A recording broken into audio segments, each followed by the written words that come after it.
কুমিল্লা বিবির বাজারে সাম্প্রতিককালে ভয়াবহ বন্যায় ক্ষতিগ্রস্ত 50 জন কৃষকের মাঝে বিনামূল্যে ৩,৫০০ ইরি ২২ জাতের ধানের চারা বিতরণ করেছেন কুমিল্লা ব্যাটালিয়ন ১০ বিজিবির অধিনায়ক লেফটেন্যান্ট কর্নেল ইফতেখার হোসেন। মঙ্গলবার কৃষকদের মাঝে ধানের চারা বিতরণ করেন তিনি। চারা সংগ্রহের সার্বিক ব্যবস্থাপনা ছিলেন মেজর আরাফাত হোসেন অনিক। বন্যায় ক্ষতিগ্রস্ত এলাকার অপেক্ষাকৃত নিম্ন আয়ের কৃষকদের দুর্দশা দূরীকরণে এ চারা বিতরণ পদক্ষেপ আসন্ন ইরি মৌসুমে কিছুটা হলেও স্বস্তির পরিবেশ তৈরি করবে। কুমিল্লা সদর উপজেলা ৬ নং জগন্নাথপুর ইউনিয়নের বিবির বাজার খেলার মাঠ প্রাঙ্গণে উপস্থিত হয়ে সংশ্লিষ্ট উপজেলার বন্যায় ক্ষতিগ্রস্ত ৫০ জন কৃষকের মাঝে ধানের চারা বিতরণ করেন।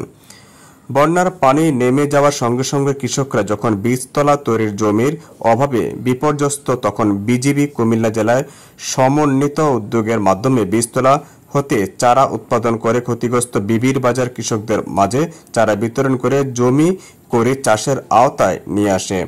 তবে পর্যায়ক্রমে আরও বেশি সংখ্যক কৃষকদের পুনর্বাসনের আওতায় আনার পরিকল্পনা এ বাহিনী রয়েছে।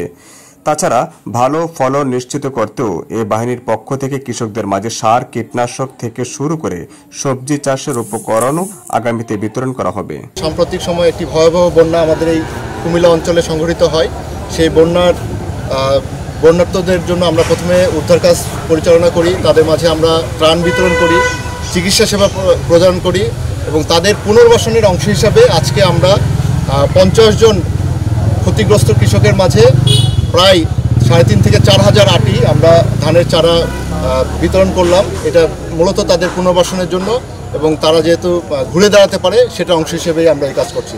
পাশাপাশি আমরা বর্ডারের যেই নিরাপত্তা নিশ্চিত করা, চোরাচালান, মানব পাচার, মাদক এসবের ব্যাপারেও আমরা যথেষ্ট সচেষ্ট আছি এবং আমরা আমাদের কার্যক্রম জোরদার রেখেছি।